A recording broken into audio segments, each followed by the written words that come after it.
Good morning girls. अब हम बात करेंगे चैप्टर नंबर 3 में merits of indirect oral investigation, है ना। अब इनडायरेक्ट ओरल इन्वेस्टिगेशन यानी अप्रत्यक्ष मौखिक अनुसंधान, है ना। जो अप्रत्यक्ष रूप से मौखिक अनुसंधान होता है, इसमें जो अनुसंधान करता होता है या इन्वेस्टर्स होता है, उसके लिए उसका एरिया कैसा हो जाता है, बहुत ही ज़्यादा ब्रॉड हो जाता है ना। जिसमें इस मेथड में वो क्या करता है, किसी भी प्रॉब्लम के ऊपर या किसी भी समस्या के ऊपर अप्रत्यक्ष रूप से व्यक्तियों से मौखिक रूप से मतलब ओरली क्वेश्चंस पूछता है और उसी से डेटा इकट्ठा कर लेता है ना, या आंकड़े इकट्ठे कर लेता है। ठीक है, तो ये हो गया हमारा ओरल इनडायरेक्ट इन्वेस्टिगेशन। अब हम बात करेंगे इसके मेरिट्स, है ना। सबसे पहला है हमारा इकोनॉमिकल, है ना, मतलब मितव्ययिता। ये मेथड क्या है, बहुत ही इजी मेथड है। एंड देन इसमें हमारा टाइम सेव होता है, मनी सेव होती है और लेबर भी सेव होता है, मतलब समय, धन और परिश्रम तीनों का ही खर्च हमको कम आता है। क्यों? क्योंकि हम एक बार ओरल क्वेश्चंस करके हम हमारे डेटा को क्या कर सकते हैं, ऑब्टेन कर सकते हैं।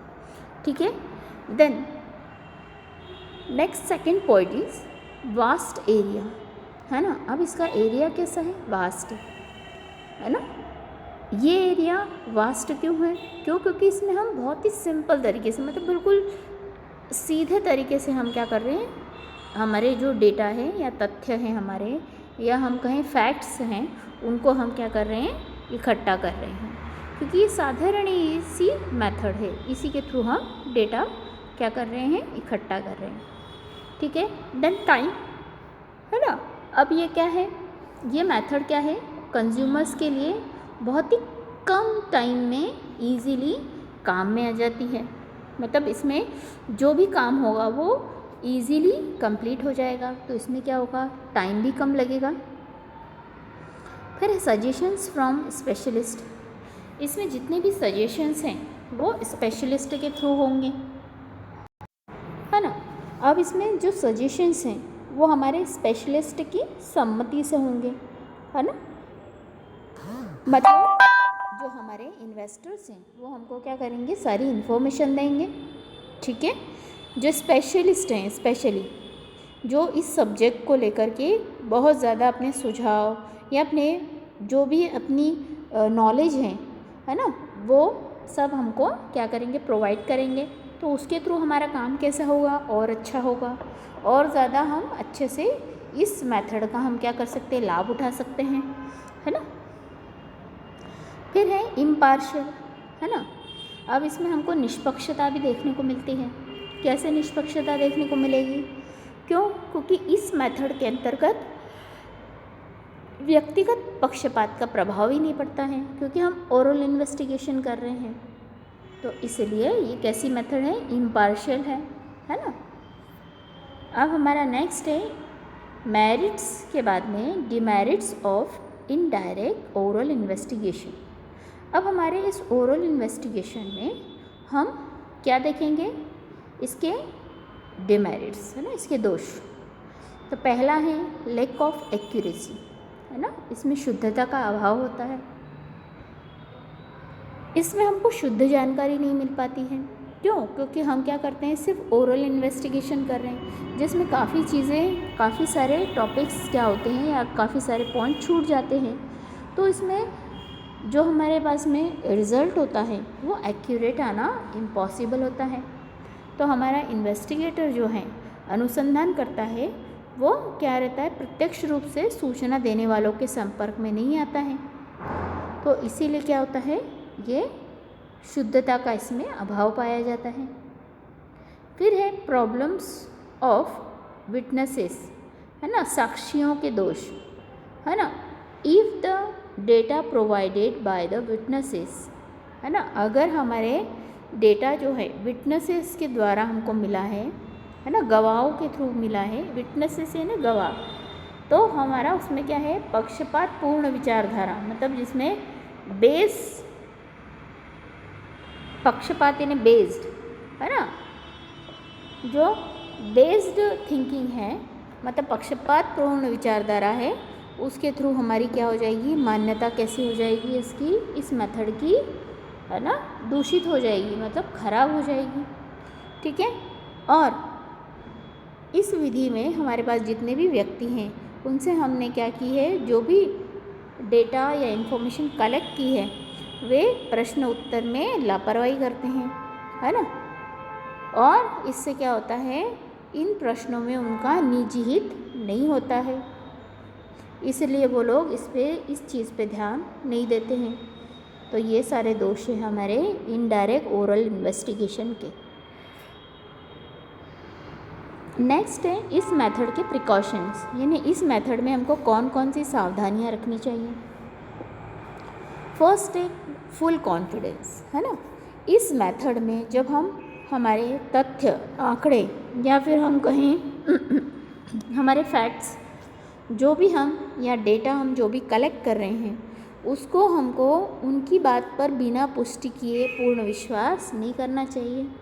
मतलब जब तक हमको फुल कॉन्फिडेंस नहीं हो वो क्वेश्चनिंग पे, तो हमको उन विटनेसेस पे हमको भरोसा नहीं करना है ना। ऐसा करने से क्या होगा कि हमको जो रिज़ल्ट मिलेगा वो बिल्कुल सही मिलेगा। फिर है कंप्लीट नॉलेज, है ना, इसमें पूर्ण ज्ञान मिलेगा। इस मेथड में सूचना देने वाले को फैक्ट्स का पूरा नॉलेज होता है या पूरी जानकारी होती है, इसलिए तथा सूचना देने में वो रुचि रखता है, मतलब उसको क्या है, इन्फॉर्मेशन देने में इंटरेस्ट होता है, इसीलिए वो क्या करता है, वो सही जानकारियाँ देता है। देन थर्ड पॉइंट है अनबेस्ड, यानी पक्षपात पूर्ण। ठीक है। अब ये क्या है, अनबेस्ड है ना, ये पक्षपात पूर्ण होना चाहिए, है ना। इसमें सावधानी हमको ये रखनी चाहिए, तभी तो हमको क्या होगा, रिज़ल्ट हमारे पास सही आएगा, है ना। तो जिस व्यक्ति की सहायता से हमको सामग्री एकत्रित की जा रही है ना, उस विषय में हमको पक्ष और विपक्ष यानी पक्षपात पूर्ण धारणाएं नहीं रखता है ना, तो क्या होगा, हमको रिज़ल्ट कैसा मिलेगा, हमको गलत रिज़ल्ट मिलेगा, भ्रामक मिलेगा, जो हमको भ्रम उत्पन्न करेगा, है ना। मतलब एक पर्सनल इन्फॉर्मेशन जो है वो हमारी अनबेस्ड होनी चाहिए, पक्षपात पूर्ण नहीं होनी चाहिए। तो इससे हमारा कंक्लूजन क्या है, कैसा होगा, क्लियर आएगा, नहीं तो एब्सर्ड हो जाएगा, ख़राब हो जाएगा, भ्रामक आ जाएगा, है ना। देन नेक्स्ट पॉइंट है information must be obtained from both type of persons, यानी दोनों प्रकार के व्यक्तियों से सूचना एकत्रित करना,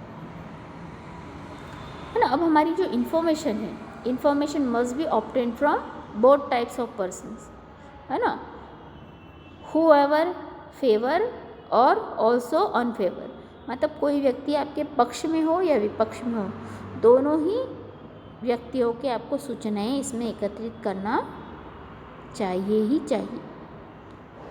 देन फिफ्थ पॉइंट है नंबर ऑफ एम्प्लॉयमेंट, है ना, इसमें सूचना देने वालों की संख्या। अब क्या है, नंबर ऑफ एम्प्लॉयमेंट जो है, नंबर ऑफ इन्फॉर्मेंट्स हैं, है ना, नंबर ऑफ इन्फॉर्मेंट्स जो हैं हमारे, वो क्या है, should be suitable for investigation, वो क्या है, इन्वेस्टिगेशन के लिए सुटेबल होते हैं। क्यों, क्योंकि इसमें सूचना देने वालों की संख्या पर्याप्त होनी चाहिए।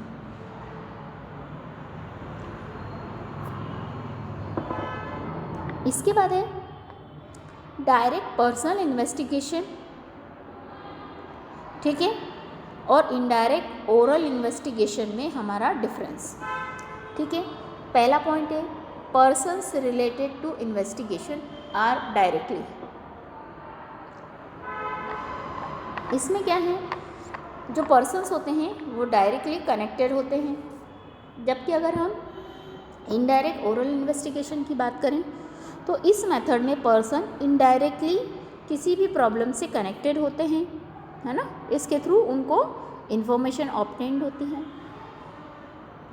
देन सेकेंड पॉइंट है direct connect is made by the investigator for obtaining the information using his experience, है ना। अब इसमें डायरेक्ट कॉन्टेक्ट के थ्रू इन्वेस्टिगेटर्स से जो हमको इन्फॉर्मेशन मिल रही है वो कैसी होगी, उनके संपर्क या उनके अनुभव के आधार पे होगी।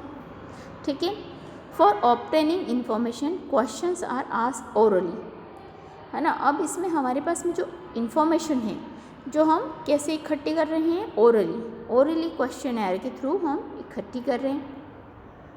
This method is use by private investigators, है ना। डायरेक्ट पर्सन इन्वेस्टिगेशन जो होता है वो कौन करते हैं, प्राइवेट इन्वेस्टिगेटर्स करते हैं, है ना।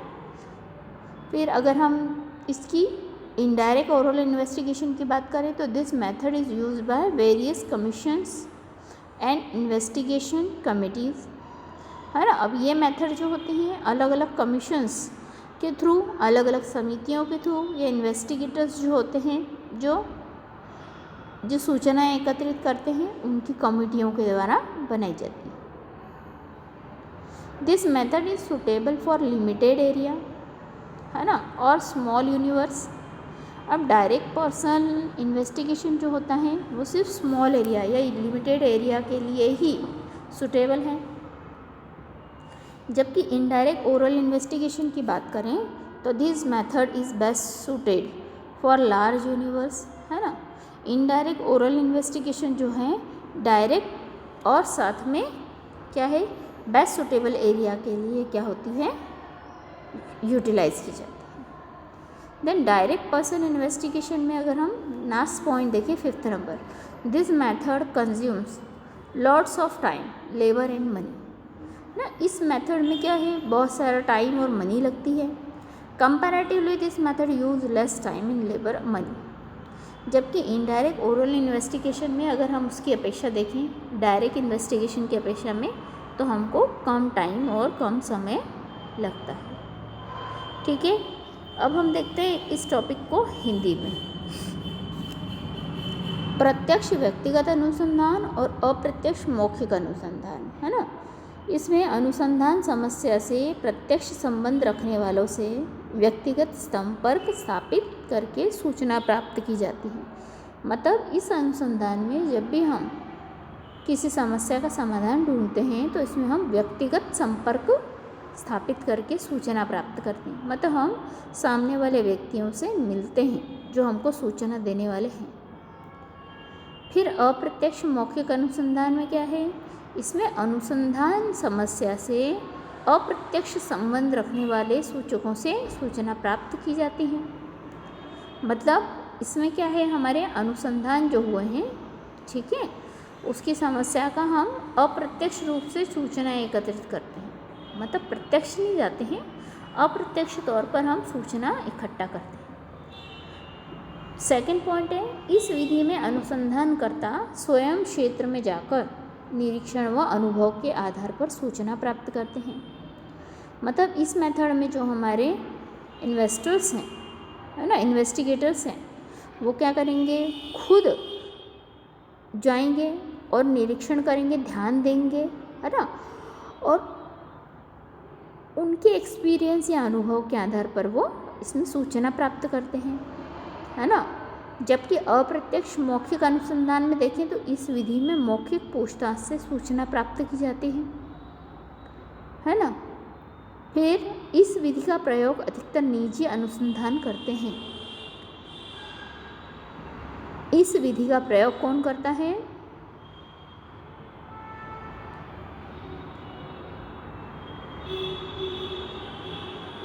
इस विधि का प्रयोग अधिकतर निजी अनुसंधानकर्ता इन्हें प्राइवेट इन्वेस्टर्स करते हैं। जबकि अगर हम इनडायरेक्ट ओरल इन्वेस्टिगेशन की बात करें तो यह विधि प्रायः जांच समितियों द्वारा या आयोग द्वारा अपनाई जाती है ना। जो आयोग होता है वो इन चीज़ों पर ध्यान देता है तो हमको ये पता चलती है। फिर है प्रत्यक्ष व्यक्तिगत अनुसंधान का क्षेत्र कैसा होता है, सीमित होता है, और सीमित क्षेत्र के कारण ये क्या है, अधिक उपयोगी भी है ना। जबकि अप्रत्यक्ष ओरल इन्वेस्टिगेशन जो है इसका क्षेत्र कैसा होता है, विस्तृत है ना, और ये इसे विस्तृत क्षेत्र के लिए उपयुक्त माना जाता है ना, क्योंकि ये विस्तृत क्षेत्र है तो विस्तृत क्षेत्र के लिए इस मेथड को हम उपयुक्त मानते हैं। पॉइंट नंबर 5, इस विधि में समय, परिश्रम व धन अधिक लगता है ना। इस मेथड में हमारे पास में क्या है, टाइम है ना। फिर उसके बाद में हमारे पास में जो लेबर लग रही है या टाइम लग रहा है, मनी लग रही है, वो कैसी होती है, अधिक होती है। जबकि अगर हम इसकी तुलना करें दूसरी विधि से तो उसमें टाइम, लेबर और मनी कम लगती है। ठीक है, तो यहाँ पर हमारा ये डिफरेंस ख़त्म हुआ। आगे देखिए, information through out correspondent of local sources.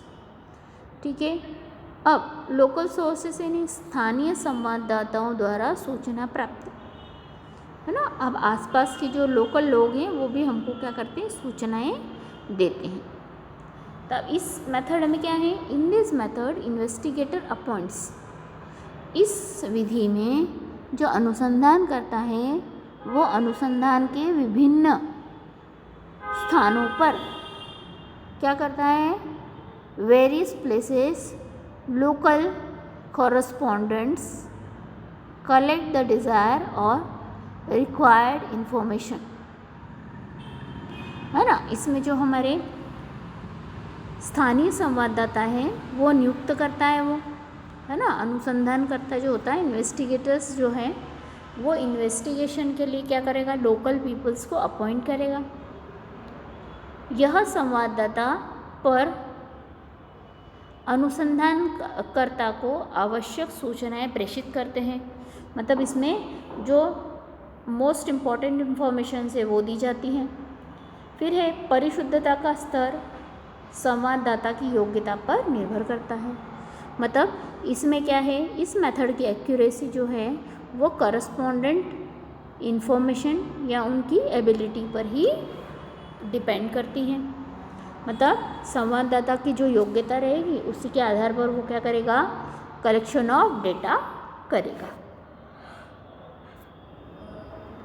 इसके बाद है merit of information through correspondence of local sources, है ना। अब लोकल सोर्सेस के थ्रू हमको क्या मिल रही है, यहाँ पे लोकल सोर्सेस के थ्रू हमको लोकल सोर्सेस के गुण, है ना। मतलब जो स्थानीय संवाददाताओं द्वारा हमको सूचना मिली है उसके गुण। पहला है विस्तृत क्षेत्र या लार्ज एरिया। ठीक है, अब देखिए विस्तृत क्षेत्र या लार्ज एरिया की अगर हम बात करें तो इसमें परिशुद्धता की आवश्यकता न हो तो भी केवल निकटतम परिणाम ही वांछनीय हो, यह रीति उपयुक्त है ना। मतलब क्या है, हमारा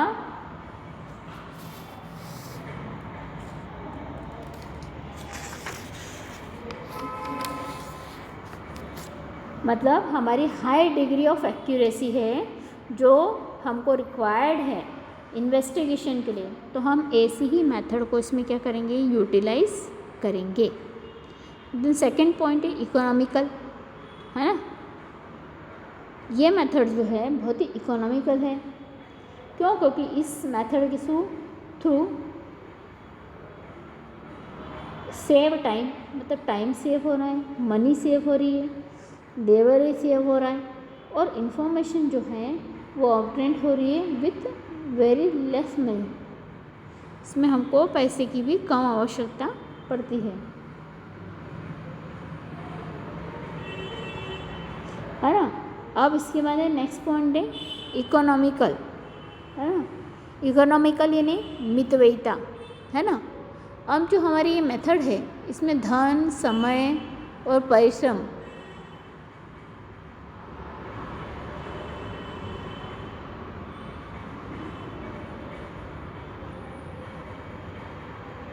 उच्च स्तर की शुद्धता की आशा नहीं की जा सकती,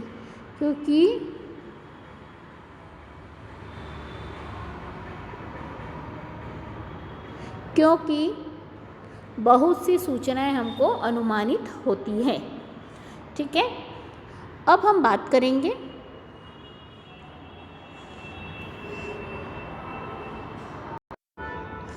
अब हम बात करेंगे demerits of information through correspondence of local sources.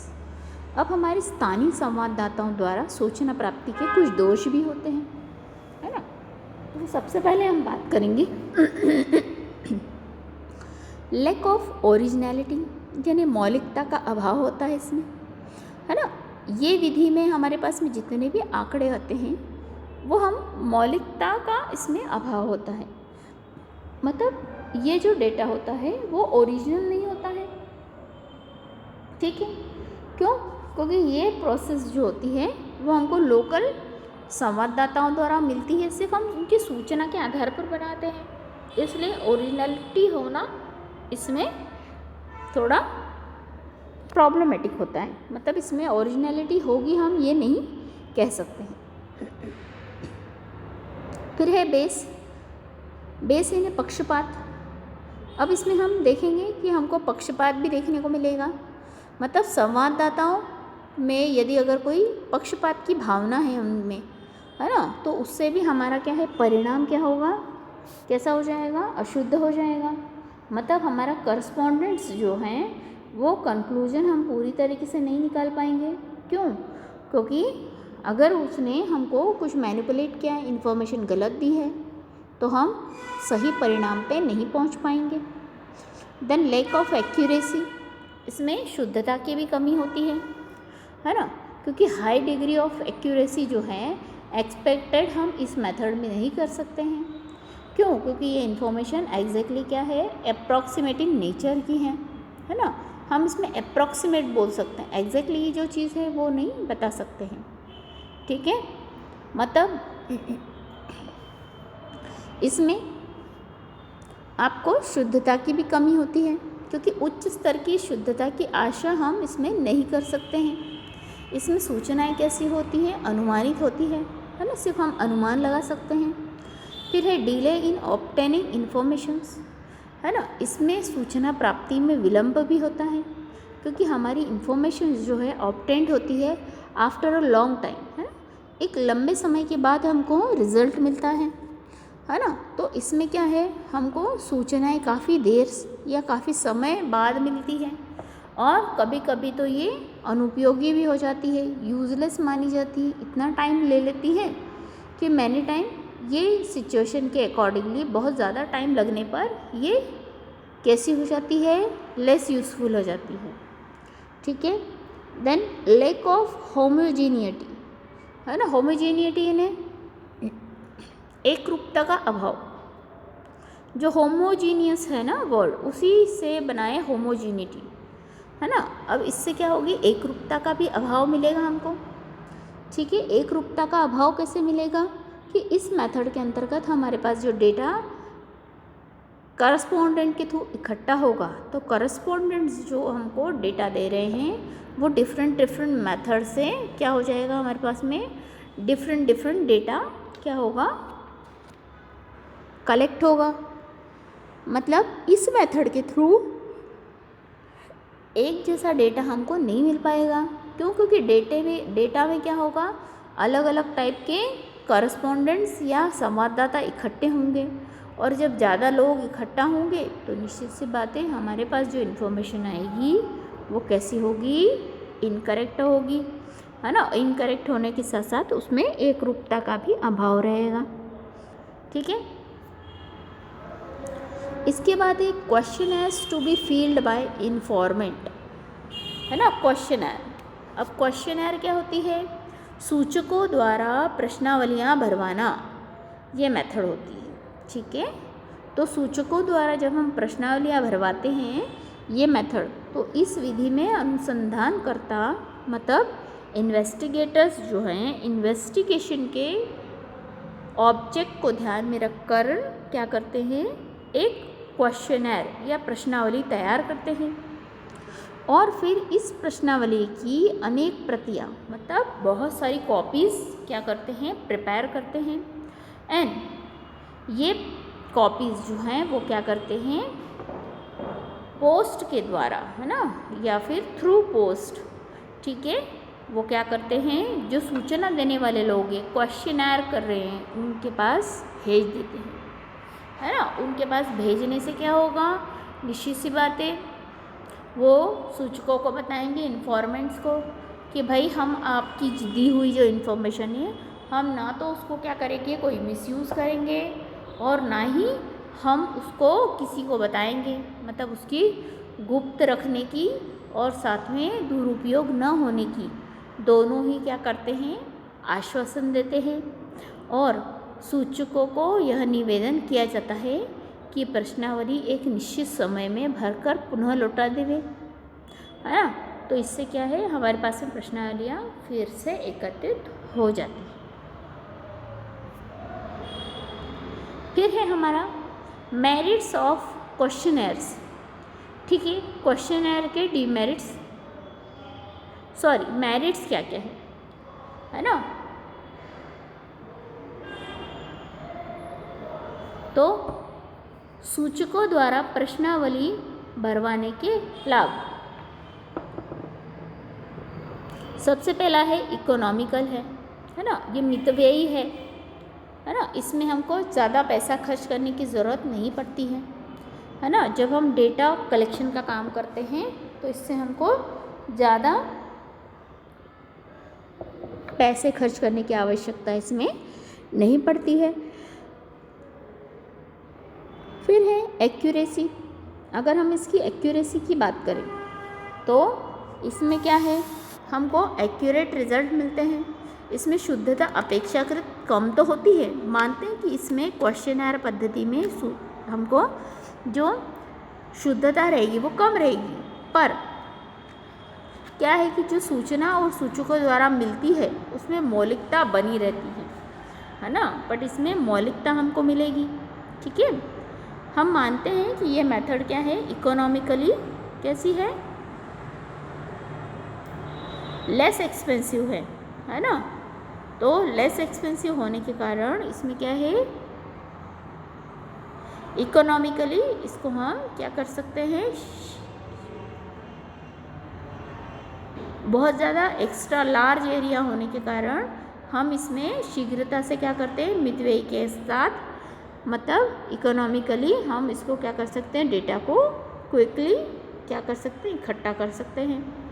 Then second is this method is comparatively more accurate, है ना। अगर हम सेकेंड पॉइंट की बात करें एक्यूरेसी की, तो ये मेथड जो है वो कैसी है, नॉन एक्यूरेट है। ऐसे बिजनेसेस कैसे कहलाते हैं, नॉन एक्यूरेट कहलाते हैं। ठीक है, इंफॉर्मेशन जो ऑब्टेंड होती है डायरेक्टली, तो इन्फॉर्मेंट जो है डेटा के वो ओरिजिनलिटी पे ज़्यादा ध्यान देते हैं, तो इसमें हमको क्या मिलेगी, शुद्धता भी मिलेगी। ठीक है, अब ये है इसमें गोपनीयता यानी सिक्रेसी। तो ये जो इन्फॉर्मेंट है हमारे सूचना या सूचनादाता जो हैं हमारे पास में, वो इंफॉर्मेशन हमारे एज पर कॉन्फिडेंस के accordingly and confidential information which normally can be provided directly. मतलब इसमें हमारी इस विधि में सूचक अपनी सुविधा अनुसार प्रश्नावलियों को भर कर भेज सकते हैं। तो इससे क्या होगी, उनकी सूचना कैसी रहेगी, गोपनीय बनी रहेगी, मतलब इसमें सीक्रेसी हमेशा बनी रहेगी, और इससे क्या होंगे, उसके गणकों के सामने प्रकट करने में संकोच नहीं करेंगे। ठीक है, तो ये हो गए आपके मेरिट्स। अब डीमेरिट्स की बात करें तो demerits of questionnaires to be filled by informant, मतलब सूचकों द्वारा प्रश्नावलियाँ भरवाने के दोष। पहला है लैक ऑफ इंटरेस्ट, है ना, इसमें आपको रुचि की कमी दिखेगी।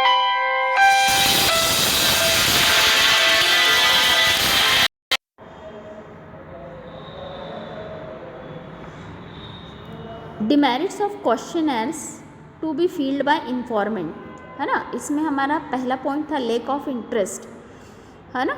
इसमें क्या होती है, सूचक उदासीनता अवश्य क्या होती है, या शंका के कारण, या उसको अगर थोड़ी सी भी पॉसिबिलिटी दिख रही है है ना, इन्फॉर्मेंट को, है ना।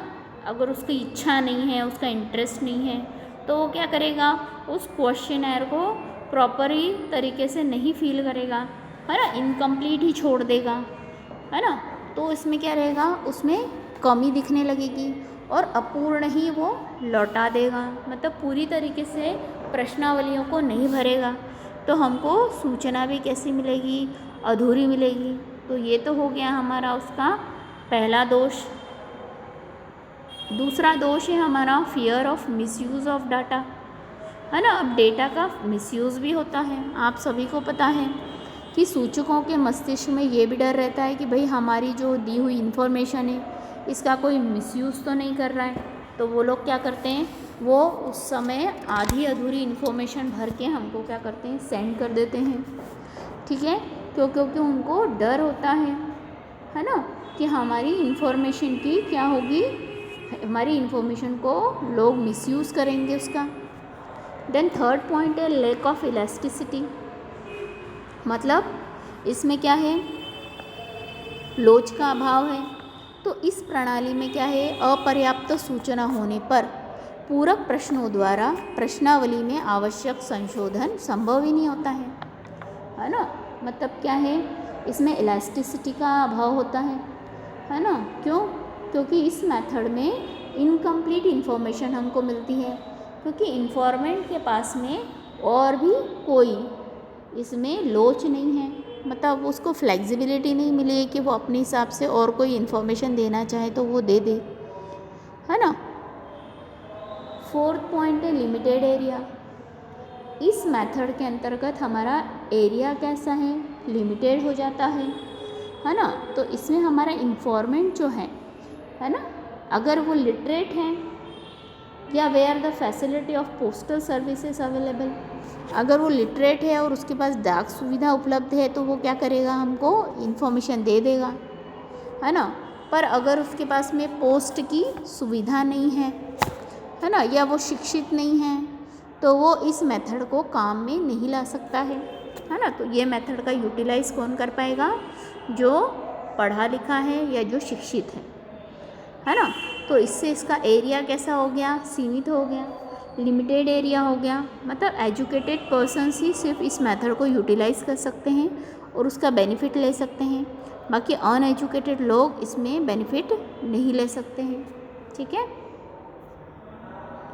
अब है qualities of a good questionnaire, यानी अच्छी प्रश्नावली के गुण। अब अच्छी प्रश्नावली कैसी होती है, अच्छी प्रश्नावली में सबसे पहले उसकी क्लैरिटी होना चाहिए, मतलब उसको स्पष्ट होना चाहिए हमारी प्रश्नावली। मतलब प्रश्नावली में पूछे गए जो प्रश्न हैं उनका आशय, उनका उत्तर, उसमें शुद्धियाँ, है ना। तो ये सभी कैसे होना चाहिए, स्पष्ट होना चाहिए, ताकि सभी क्षेत्रों में सजातीय एवं तुलना योग्य समंकों का संकलन संभव हो सके। मतलब क्या होगा कि इसमें हमारे क्वेश्चनर्स जो हैं कि क्लियर होंगे क्वेश्चंस, तो उनकी एक्यूरेसी भी अच्छी बनी रहेगी, लोग क्या रहेंगे, एक्यूरेट रिजल्ट देंगे और हमको कंपैरिजन में और होमोजीनियस रिजल्ट मिलेगा, है ना, एक रूपता मिलेगी। फिर है लिमिटेड क्वेश्चंस, इसमें सीमितता होती है ना। इसमें प्रश्नों की संख्या कैसी हो जाती है, सीमित हो जाती है। तो ये विषयानुकूल होती है, इसलिए उबाऊ प्रश्न वाली ऊब पैदा कर देती है ना। तो हमारी ये जो लिमिटेड क्वेश्चंस की वजह से क्या होता है, ये बहुत ही बोरिंग फील होता है। क्वेश्चनर कैसा होता है, इन्फॉर्मेंट को बहुत बोरिंग फील करने लग जाता है ना। तो इस वजह से भी ये कैसी है, लिमिटेड क्वेश्चंस होना चाहिए, बहुत ज़्यादा लेंदी नहीं होना चाहिए जिससे ऊबने लग जाए मनुष्य और इन्फॉर्मेशन ना दे। देन नेक्स्ट है सरलता या सिंपल, है ना। क्वेश्चनर कैसा होना चाहिए, डिफ़िकल्ट नहीं होना चाहिए, इजी क्वेश्चंस होना चाहिए, है ना, सिंपल होना चाहिए।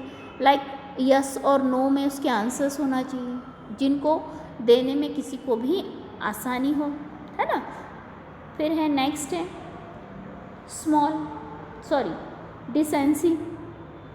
डिसेंसी यानी सम्मानजनक प्रश्न। इस क्वेश्चनर में या प्रश्नावली में हमको सम्मानजनक प्रश्नों को ही क्या करना चाहिए, इंक्लूड करना चाहिए, मतलब डिसेंट क्वेश्चंस हमको इसमें लाना चाहिए, है ना। Like questions which are not likely to be answered should not be asked, है ना। ऐसे क्वेश्चन नहीं पूछना चाहिए, है ना, जिनका डबल अर्थ निकले, है ना। तो ऐसे प्रश्न अगर हम लिखते हैं या हम ऐसे प्रश्न पूछते हैं तो हमारा क्वेश्चनर कैसा होगा, अच्छा साबित नहीं होगा। देन क्वेश्चनर फिफ्थ पॉइंट है स्मॉल होना चाहिए, है ना। अब हमारा क्वेश्चनर कैसा होना चाहिए, स्मॉल होना चाहिए। अगर स्मॉल क्वेश्चनर होगा तभी क्या होगा, लोग प्रॉपर तरीके से हमारे आंसर्स देंगे। Questionnaire should have questions which have small answers, उनके स्मॉल आंसर होना चाहिए, है ना। जैसे यस और नो में जनरली हम देते हैं तो ये थोड़े शॉर्ट आंसर्स होते हैं। फिर है order of questions. Order of questions में कैसा होना चाहिए, क्रमबद्धता होनी चाहिए, मतलब क्वेश्चंस एक के बाद एक होना चाहिए, उनका सीक्वेंस सही होना चाहिए। अगर सही सीक्वेंस में क्वेश्चन होंगे तो क्वेश्चनर कैसा होगा, ज़्यादा इंटरेस्टिंग और ज़्यादा इफ़ेक्टिव होगा। ठीक है, तो आज के लिए हम हमारे टॉपिक को अब यहीं क्लोज करते हैं। आगे का टॉपिक हम नेक्स्ट वीडियो में एक्सप्लेन करेंगे। ठीक है गर्ल्स, तो अब हम नेक्स्ट वीडियो में मिलते हैं। Thank you.